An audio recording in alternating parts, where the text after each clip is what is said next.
আসসালামু আলাইকুম সুপ্রিয় শিক্ষার্থীবৃন্দ, ম্যাথমেটিক একাডেমির পক্ষ থেকে সবাইকে স্বাগত জানাচ্ছি।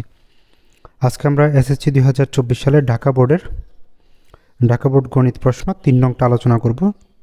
শুরু থেকে শেষ পর্যন্ত মনোযোগ সহকারে দেখো। এই প্রশ্নটি হচ্ছে তোমাদের অধ্যায় 13 অর্থাৎ সসীম ধারার অধ্যায় থেকে এসেছে। খুবই গুরুত্বপূর্ণ একটা অধ্যায় এবং গুরুত্বপূর্ণ একটা প্রশ্ন। তো বলা হচ্ছে কি, দেখো, একটি সমান্তর ধারার 13তম পদ হচ্ছে 85, আরেকটা বলা হচ্ছে একটি গুণোত্তর দ্বারা চতুর্থ পদ 3√3 এবং সপ্তম পদ হচ্ছে কত 8। তো আমাদের প্রথম প্রশ্নে 4 + 7 + 10 ধারাটির কোন পদ 181 এটা নির্ণয় করতে হবে।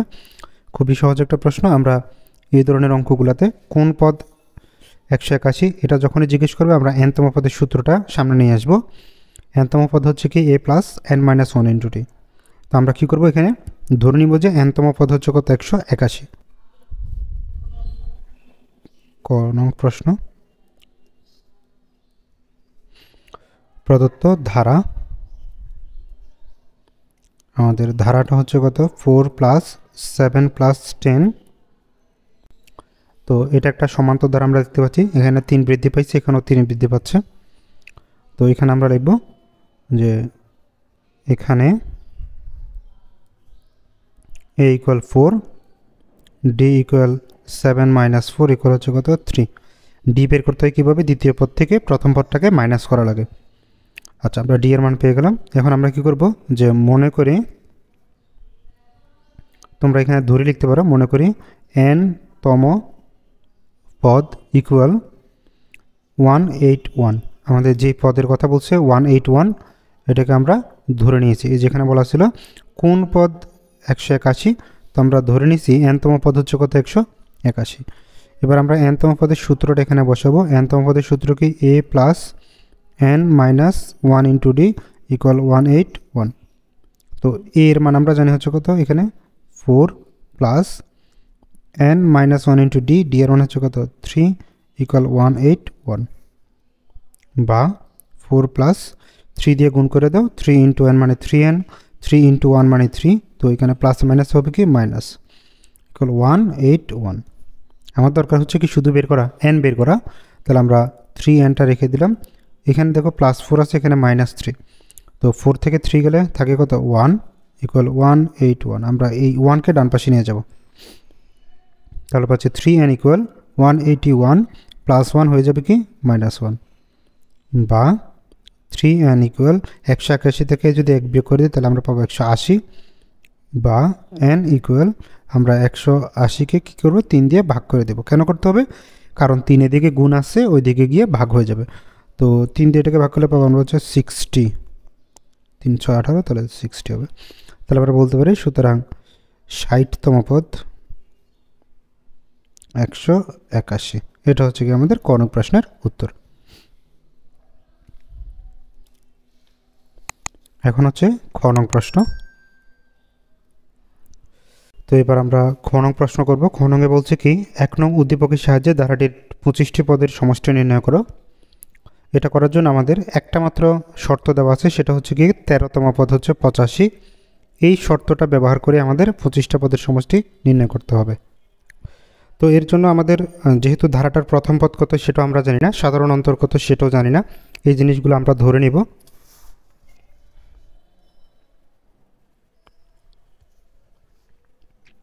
খ নংয়ে আমরা কি করব, যে ধরি প্রথম পদ হচ্ছে a, আর সাধারণ অন্তরটা আমরা ধরে নিচ্ছি হচ্ছে d। অন্তর কেন নিব, কারণ এটা হচ্ছে কি ধারা বলা ছিল, সমান্তর ধারা। যদি এটা গুণোত্তর বলতো তাহলে আমরা ধরে নিতাম সাধারণ অনুপাত আর, এইভাবে। আচ্ছা, তো আমাদের শর্ত মতে আমাদের একটাই মাত্র শর্ত দিছে, সেটা হচ্ছে কি 13তম পদ 85। তো আমরা সমান্তর দ্বারার nতম পদের সূত্র জানি কি a + n - 1 × d। তো 13 হইলে n এর মান কত হবে, 13 হবে, 13 - 1। তাহলে আমরা লিখব a + 13 - 1 × d লিখে দিব এখানে। তাহলে শর্ত মতে a + 13 - 1 × d = হচ্ছে কি কত 85। আশা করি আপনারা বুঝতে পারছেন। আমি সূত্রটা এখানে লিখে দিচ্ছি যে a + n - 1 × d, এটা হচ্ছে আমাদের সমান্তর দ্বারার nতম পদের সূত্র। তো 13তম হইলে এখানে 13 বসাই দিব, 10 হলে 10 বসাই দিব, 7 হলে 7 বসাই দিব। তো এখানে আমরা কি পাই a প্লাস 13 মাইনাস 1 হয়ে গেল কত 12d ইকুয়াল 85। তো এটাকে আমরা রেখে দিলাম 1 নং সমীকরণ দিয়ে, অথবা থাকুক। এখন আমাদের প্রশ্নে বলছি কি 25 পদের সমষ্টি। এখন আমাদের সমষ্টির সূত্রটা লাগবে। দেখো সমষ্টির সূত্র হচ্ছে কি n by 2 2a plus n minus 1 into d। এখন n এর মানটা হচ্ছে কি কয়টা পদের সংখ্যাটা, মানে 25। তাহলে n এর মান আমরা 25 বসাই দিব। এর মানটাও আমরা এখনও জানি না, d এর মানটাও জানি না। তাহলে এগুলো নিয়ে টেনশন করার দরকার নেই, দেখি আমাদের কি হয়। ওকে, তাহলে এখানে সূত্রটা আমরা লিখব কি, যে আমরা জানি, তাহলে সমষ্টির সূত্র হচ্ছে কি Sn দিয়ে সমষ্টি বোঝানো হয়। Sn ইকুয়াল হচ্ছে কি n by 2 2a plus n minus 1 into d। এখানে একটু ভুল হয়ে গেছে, n minus 1 into d। Okay, তাহলে আমরা এখানে কি করব, n এর মান কত বসিয়ে দেব 25। তাহলে যেহেতু বলছে কত 25 পদের সমষ্টি, তাহলে s25 ইকুয়াল হচ্ছে কি 25 by 2 into 2a plus n মানে হচ্ছে কত 25 মাইনাস 1 ইন্টু d। তো এখানে দেখো 25কে আমরা 2 দিয়ে এখন কাটাকাটি করব না, করলে তো দশমিক চলে আসবে, সেজন্য এটা রেখে দিলাম 25 বাই 2a প্লাস, দেখো 25 থেকে 1 গেলে হচ্ছে কত 24, তাহলে 24 ইন্টু হচ্ছে গিয়ে d। আচ্ছা 24 এর সাথে d যদি গুণ করি তাহলে সরাসরি লেখা যাবে 24d। তো এখানে সেকেন্ড ব্র্যাকেট, আমরা ফার্স্ট ব্র্যাকেটও দিতে পারি, অসুবিধা নেই। তাহলে থাকতেছে কি 2a প্লাস 24 ইন্টু d। আচ্ছা এখানে 2 আছে, আমি 24কে আবার 2 দিয়ে ভাগ করতে পারবো, তাহলে এই দুইটা অংশ থেকে আমরা 2 কমন নিয়ে নিব। তাহলে 25 বাই 2, এই দুইটা থেকে যদি 2 কমন নেই, সামনে নিয়ে আসি, তাহলে এখানে থাকতেছে কত 2 তো কমন নিয়ে নিলাম, থাকলো কি a 2a প্লাস 2 দিয়ে 24কে ভাগ করতে হবে, তাহলে থাকবে হচ্ছে কত 12, 12 দুগুণে 24, 12d। ওকে, তাহলে a প্লাস 12d, এইটা আমরা কোত্থেকে লিখবো, এই যে দেখেন a প্লাস 12d ইকুয়াল কত 85। আমরা a প্লাস 12d এই জায়গার মধ্যে 85 বসাই দেবো, আর এখানে 2 এর সাথে 2 কাটা, থাকতেছে কি 25 ইন্টু, দেখো 25 এর সাথে এটা কিন্তু গুণ, তাহলে এই পুরোটার মান হচ্ছে কত 85। এখানে আমরা 85 গুণ করে দেবো, এই দুটো গুণ করে দিলে আমাদের উত্তর বেরিয়ে যাবে 25 ইন্টু 85 ইকুয়াল হচ্ছে কত 2125। এটা হচ্ছে কি আমাদের মূলত 25টি পদের সমষ্টি। এই হচ্ছে আমাদের খ নং প্রশ্নের সমাধান। আমরা এবার চলে যাব হচ্ছে গ নংয়ে। এবার গ নং প্রশ্ন বলছে কি, দেখো 2 নং উদ্দীপকের সাহায্যে দেখাও যে ধারাটির প্রথম 10টি পদের সমষ্টি 781 ডিভাইডেড বাই 24 ইন্টু 2√3 মাইনাস 3। তার মানে এখানে আমাদের পদের সমষ্টিটা আমাদের প্রমাণ করে দেখাইতে হবে যে এটা পদের সমষ্টির মানটা এটা আসবে, সেটা দেখাতে হবে। তো 2 নং এর মধ্যে আমাদের কি দেওয়া আছে, একটি গুণিত দ্বারা চতুর্থ পদ আছে, সপ্তম পদ আছে, চতুর্থ পদ এবং সপ্তম পদ দেওয়া আছে। আমরা এখান থেকে প্রথমে a এর মান এবং d এর মানগুলো বের করে নিব, এরপর হচ্ছে গিয়ে আমরা সমষ্টির সূত্র বসাবো। আশা করি এই নিয়মগুলো আমরা আগেও করছি, যারা দেখো না দেখে আসতে পারো, পূর্বের ক্লাসগুলোতে আমি এই নিয়মগুলো করে দিয়েছি। আচ্ছা, তো গ নংয়ে আমরা কি করব, প্রথমে ধরে নিব যেহেতু a এবং r কিছুই দেওয়া নেই, তাহলে আমরা ধরে নিব প্রথম পদ হচ্ছে a, আর এটাতে আমরা ধরে নিব সাধারণ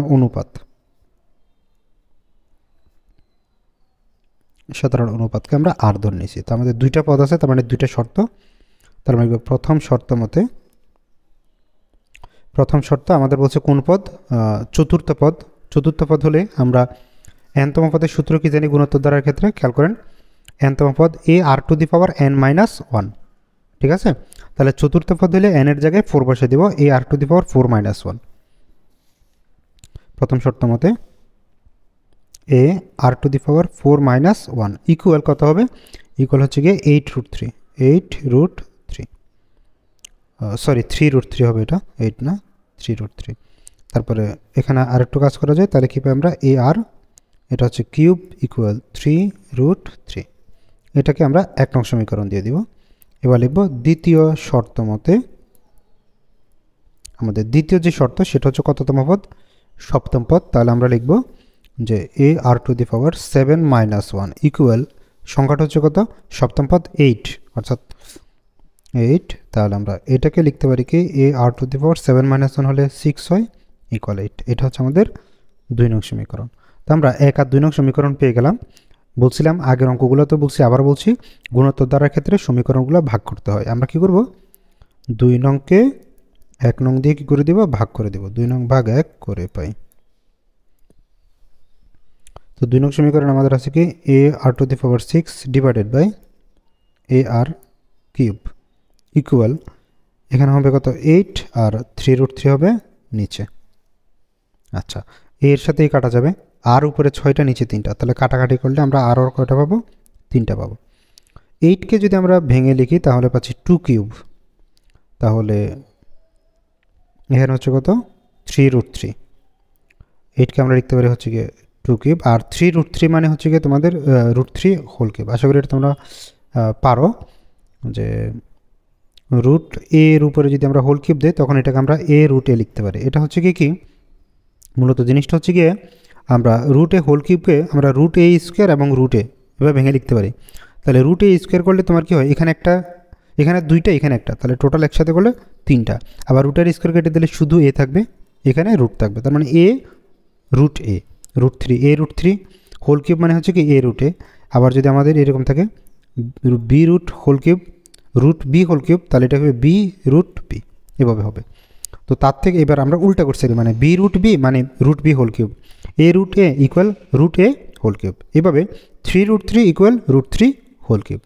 এটা করার কারণ হচ্ছে দেখো উপরে নিচে আমার পাওয়ারটা একই রকম, এটার পাওয়ার 3 এটার পাওয়ার 3। তো এখন দেখো কোনো কিছুর পাওয়ার উপরে মনে করো এর উপরে মনে করো তোমার b আছে, নিচে c এর উপরেও b আছে, মানে পাওয়ারটা একই, তাহলে এটাকে আমরা চাইলে a/c whole to the power b, মানে সেম পাওয়ার থাকলে একবারে পাওয়ার দেওয়া যাবে। তো এখানে আমরা কী করবো 2/√3 লিখে হোল টু দি পাওয়ার 3 দিয়ে দিলাম, মানে একবারে পাওয়ার 3 দিয়ে দিয়েছি। এখানে আছে আমাদের কত r³। এটা করার কারণ হচ্ছে কি এটার পাওয়ার 3 এটার পাওয়ার 3, মানে সেম পাওয়ার আনতে হবে, আনলে আমরা কী করবো পাওয়ার এবং পাওয়ার কেটে দেব, তাহলে থাকবে r ইকুয়াল 2/√3। তাহলে আমরা লিখতে পারি যে সুতরাং r ইকুয়াল হচ্ছে কি 2/√3। এখন আমাদের দরকার a এর মান। তো a এর মান বের করতে হলে আমরা কী করবো, r এর মানটাকে 1 নং সমীকরণে অথবা 2 নং সমীকরণে বসিয়ে দেব। আমরা 1 নংয়ে বসাবো, তো লিখবো হচ্ছে কি 1 নং হতে 1 নং সমীকরণটা হচ্ছে ar³ ইকুয়াল 3√3 বা a ইন্টু r এর মান হচ্ছে কত 2/√3, তাহলে 2/√3 হোল কিউব ইকুয়াল, এখানে আমাদের আছে কি 3√3 আছে, বা a রেখে দিলাম। দেখো 2-র উপরে কিউব করলে হয়ে যাবে কত 8, এরপর √3-র উপরে হোল কিউব করলে এটা হয়ে যাবে কত 3√3, এদিকে আমাদের আছে কত 3√3। তাহলে এখানে আমাদের হিসাবটা কী দাঁড়াবে, নিচের অংশটা চলে যাবে উপরে, উপরের অংশটা চলে আসবে নিচে। তাহলে এখানে যদি নিয়ে যাই আমরা পাচ্ছি কি 3√3 ইন্টু আবারও কত 3√3 আর 8 চলে আসবে নিচে। তাহলে এইটাকে যদি আমরা গুণ করে দেবো 3 আর 3 গুণ করলে হবে কত 9, √3 আর √3 গুণ করলে হবে কি শুধু 3। দেখো যে 3 আর 3 গুণ করলে হয়ে যাবে কত 9 হয়ে যাবে, ইন্টু √3 আর √3 তার মানে √3 হোল স্কোয়ার, √r² কেটে যাবে, শুধু 3 থাকবে, তো 3 9 কত হয়ে যায় 27। তাহলে এটাকে আমরা লিখতে পারি উপরে হচ্ছে 27, নিচে হচ্ছে কি কত 8। এটা হচ্ছে কার মান, a এর মান। এখন আমরা a এর মান পেয়ে গেলাম, r এর মান পেয়ে গেলাম। এখন আমাদের প্রশ্নে কি জিজ্ঞেস করছে সেটা একবার দেখব আমরা। প্রশ্নে বলছে প্রথম 10টি পদের সমষ্টি এটা দেখাইতে হবে, তো আমরা 10 পদের সমষ্টির সূত্রটাকে বসিয়ে দিই, তারপরে হচ্ছে কি এখানকার কাজে যাব। ওকে, তাহলে আমরা r এর মান পাচ্ছি কত 2/√3, a এর মান হচ্ছে 27/8। ওকে, এখন আমরা যেহেতু সমষ্টি লাগবে সমষ্টির সূত্রটাতে আসি। দেখো সমষ্টির সূত্র হচ্ছে দুইটা, একটা হচ্ছে r এর মান 1-এর থেকে বড় হলে এই সূত্র হবে, r এর মান 1-এর থেকে ছোট হলে এই সূত্র হবে। তো আমরা তো এখানে r এর মানটা পেয়েছিলাম হচ্ছে কি 2/√3, একটু উল্টো হচ্ছে খেয়াল করে নিবেন। এটাকে যদি আমরা দশমিকে নেই দেখো কত আসে 2/√3, এটা দশমিকের মান আসছে 1.515, তার মানে এটা হচ্ছে কি 1-এর থেকে বড়। আচ্ছা, তাহলে 1-এর থেকে যদি বড় হয় তাহলে সূত্র হবে কোনটা, প্রথমটা। এবার আমরা সূত্রটা লিখব যে আমরা জানি Sn equal a r⁴n -1 divided by r - 1, r⁴n -1 divided by r - 1 equal. এখন a এর মান এবং r এর মানগুলো আমরা বসিয়ে দিব। আমরা a এর মান পাইছি 27/8 আর r এর মান পাইছি 2/√3। এ এর মান 27/8, আর এর মান হচ্ছে 2 divided by √3 whole to the power n। n হচ্ছে কি আমাদের বলছিল 10 পদের সমষ্টি, তাহলে n এর মান হচ্ছে কি 10, এখানে -1 সেকেন্ড ব্র্যাকেট, আর এর মান আবার বসাবো 2/√3 -1। এবার ক্যালকুলেশনটা একটু ধৈর্য ধরে মনোযোগ সহকারে দেখা লাগবে, একটু পেঁচানো ক্যালকুলেশনটা, যদি মনোযোগ সহকারে দেখো নিয়মগুলো ফলো করো তাহলে পারবা। এখানে আমি একটু দূরে দূরে লাইনগুলো নিচ্ছি, খেয়াল করো 27/8 এটা থাকবে, 27/8 রাখলাম। এখানে দেখো 2 two the power 10 √3 two the পাওয়ার কত 10, তো এটাকে আমরা ক্যালকুলেটর নিয়ে যাব। 2 টু দি পাওয়ার 10 এটা মান হচ্ছে কত 1024 ভাগ, যাদের এরকম ক্যালকুলেটর নাই তাদেরটাও কিন্তু দেখে দিচ্ছি ভাগ, ব্র্যাকেটের মধ্যে দিব হচ্ছে কি √3 টু দি পাওয়ার কত 10, আচ্ছা ব্র্যাকেট দেওয়া লাগবে না, √3 এটার পাওয়ারও কত 10। তাহলে এখানে আমরা সরাসরি কোনো মান পাচ্ছি না, তাহলে আমরা এটা লিখে দিব 1024 ভাগ হচ্ছে কত 243, মানে 2 টু দি পাওয়ার 10 মানে হচ্ছে কত 1024, আর √3 উপরে 10 করলে হয় দেখো √3 এটার উপরে যদি আমরা পাওয়ার 10 দেই তাহলে এটা মান পাচ্ছি 243 -1। এবার এখানে কিন্তু দেখো নিচের অংশের মধ্যে একটা কি আছে ভগ্নাংশ আছে, এটা ভগ্নাংশ একটা মাইনাস, তাহলে আমাদের লসাগু নিতে হবে। এটা লসাগু হবে কি √3 মিলে গেছে, থাকবে হচ্ছে 2 - 1 এর সাথে এটা সরাসরি গুণ করতে হবে √3। ওকে, এখন এই নিচে একটা ভগ্নাংশ উপরে আরেকটা পার্ট আছে, তাহলে আমরা কি করব কাজটা দেখো, উপরের অংশটাকে আমরা নিয়ে আসতেছি সামনে, এখানে আরও কিছু কাজ আছে, দেখো এখানে কিন্তু ভগ্নাংশ এবং বিয়োগ আছে, এটাকে লিখে আমরা 243 হচ্ছে লসাগু, এখানে হবে কত 1024 মাইনাস এটার সাথে এটা গুণ করে দাও, তাহলে 243। এটা হচ্ছে কি সম্পূর্ণ উপরের অংশটাকে আমরা ঠিকঠাক করে লিখলাম। এবার নিচে যে অংশটা ছিল সেটাকে আমরা গুণ দিয়ে উল্টাই দেব, মানে √3 নিচে ছিল এটা উপরে চলে যাবে, 2 - √3 উপরে ছিল সেটা নিচে চলে আসবে, 2 - √3। ওকে, এখন কি করতে হবে, এখানে দেখো 27-এর সাথে এটা কাটাকাটি যায় কিনা আমরা একটু দেখি, 243 ভাগ হচ্ছে 27, হ্যাঁ কাটাকাটি যায়, কত আসে 9, তাহলে এটা দিয়ে এটাকে কেটে দিলাম 9 পাই। এখানে 1024 থেকে এটা বিয়োগ করতে হবে, 1024 বিয়োগ হচ্ছে 243, মান পাচ্ছি কত 781, তাহলে উপরে দাঁড়াচ্ছে 781, নিচে 8 আর 9 গুণ করে দেই, 8 9 হচ্ছে কত 72 ইন্টু এখানে √3 ডিভাইডেড বাই 2 - √3। আচ্ছা এখানে একটু দেখি 72 এটাকে কাটাকাটি যাবে, 781 ভাগ হচ্ছে কত 72, না কাটাকাটি যাচ্ছে না, তার মানে এটা যেমন আছে তেমনই থাকবে। এখন আমরা একটু আমাদের প্রমাণটা একটু দেখব, এই যে দেখেন প্রমাণে উপরে চাইছে কত 781, আমাদের উপরে 781 কিন্তু চলে আসছে না, এটার সাথে এটা গুণ হয়ে যাবে, এটার সাথে এটা গুণ হয়ে যাবে। আচ্ছা আর একটা লাইন করি আমি, দেখো এখানে কিন্তু কাটাকাটি আর যাচ্ছে না, তাহলে কি করতে হবে, আমরা এটার সাথে এটাকে গুণ করে দেব, 781 √3 নিচে হচ্ছে 72 ইন্টু এটা কিন্তু ব্র্যাকেটের মধ্যে থাকবে 2 - √3। ওকে, এই পর্যন্ত লিখে ফেললাম। এখন আমাদের প্রশ্নটা একটু যেটা প্রমাণ করতে বলছি সেটা একটু দেখো, প্রমাণ বলছি উপরে 781, আমাদের আসছে 781, কিন্তু উপরে কোনো √3 নাই, আছে নাই, আমাদের এই উপরে √3টাকে বাদ দিতে হবে, এখানকে যে √3 আসছে এটাকে বাদ দিতে হবে। আবার নিচের অংশটাও যদি দেখি, নিচের অংশটার মধ্যে কিন্তু আমরা মিল পাচ্ছি না, একটু বেমিল আসতেছে। আচ্ছা এটার একটা চিকিৎসা আমি দেখাচ্ছি কি করতে হবে। দেখো প্রথমত আমার যেহেতু উপরে কি নাই √3 নাই প্রশ্নের মধ্যে, তাহলে আমরা কি করতে পারি, আরেকটা √3 দিয়ে যদি গুণ করে দেই তাহলে √3 বাদ হয়ে যাবে না, বুঝো ভালো মতো। অথবা আরেকটা কাজ করতে পারি, এই √3 কাটতে হলে নিচে একটা কি আনতে হবে, আমাদের √3 আনতে হবে, দুই রকমের কাজ করা যায়। তো আমরা এটার কাজটা করতেছি এভাবে, দেখো আমি দেখো এই লাইনটাকে এখানে আরেকবার উঠাচ্ছি, একটু তোমাদের দ্বিতীয়বার উঠানোর দরকার নেই।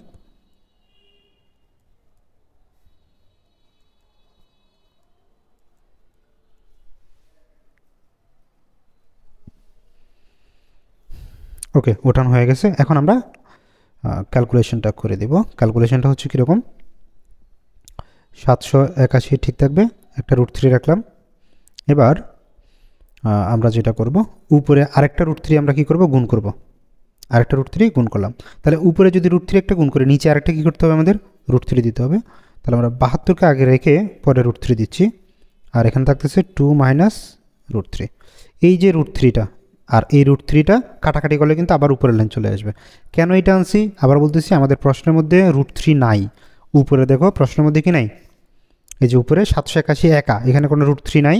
এই রুট থ্রি বাদ দেওয়ার জন্য আমরা কী করলাম, এখানে আরেকটা রুট থ্রি আনছি। তাহলে এই রুট থ্রির সাথে রুট থ্রি গুণ করলে এটা শুধু 3 হয়ে যাবে, এবং সেই 3 দিয়ে আমরা এই 72কে ভাগ করে দেব, মানে কেটে দেব, তখন উপরে 3টাও চলে যাবে। ইকুয়াল 781 গুণ হচ্ছে রুট থ্রি আর রুট থ্রি গুণ করলে শুধু 3 হয়ে যাবে, নিচে হচ্ছে 72। এই রুট থ্রির সাথে এগুলোকে গুণ করে দিব। তাহলে গুণ করে দিলে আমরা কী পাবো, 2 রুট থ্রি পাবো। 2 রুট থ্রি মাইনাস রুট থ্রির সাথে রুট থ্রি গুণ করলে এটাও শুধু কী হয়ে যাবে, 3 হয়ে যাবে। তাহলে 3 দিয়ে 72কে যদি আমরা ভাগ করে দেখো, 72 ভাগ হচ্ছে 3, তাহলে কত হয় 24। 781 এটা কাটাকাটি করলে হচ্ছে 24, নিচে থাকে 2 রুট থ্রি মাইনাস 3। আমাদের প্রমাণের সাথে একটু এবার মিলিয়ে দেখি হয়েছে কিনা। এই দেখেন 781 24 2 root three minus 3, 781 24 2 root three minus 3। আমাদের প্রমাণটা কিন্তু মিলে গেছে। এটা হচ্ছে কি আমাদের প্রমাণ। তাহলে আমরা বলতে, সুতরাং সমষ্টি 781 divided by 24 2 root three minus 3 দেখাইতে বলছে, তার আমরা লিখে দেবো দেখানো হলো।